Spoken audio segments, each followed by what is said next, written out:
Did you know that the way K-pop Demon Hunters was able to break so many records is the same way that women that I work with are able to build multi-million dollar brands? I'm Kristen Roberts, award-winning intellectual property attorney, strategist, and law firm owner in San Diego, California. And I help women all over the world build a bridge from their brands to their bank accounts. And I do this by taking their intellectual property and turning it into revenue engines in their businesses. One of the things that boosted the popularity of K-pop Demon Hunters wasn't just the incredible material, it was the story behind the material. And the stories of women like EJ and Maggie Kong are so compelling because they are so relatable.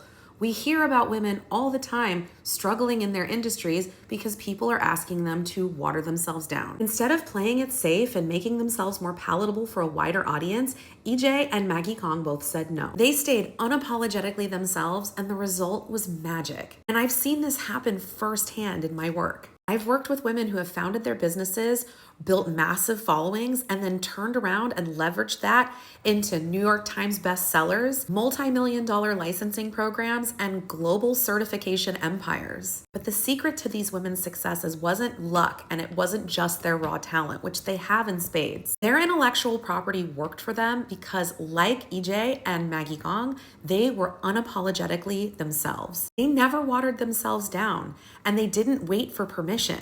They built their brands on a foundation of truth, and they protected that truth like it mattered. The thing people get wrong about intellectual property is they think that it's only worth protecting once they're big. But by the time you're big, it's already too late. Because if you didn't invest in strategy and protection early in your business when it was small, you're going to be left fighting over the crumbs when you're big with little to no leverage. I can't tell you how many people have come to me with good cases for litigation and they're ready to sue, but they've developed no value behind the brand because they've done nothing to protect it. No trademarks, no registrations, no nothing. That's why we start early and we build intentionally. And we make sure that when your IP starts working, it's working for you. You're not working for it. Follow for more and let me know if you have any questions.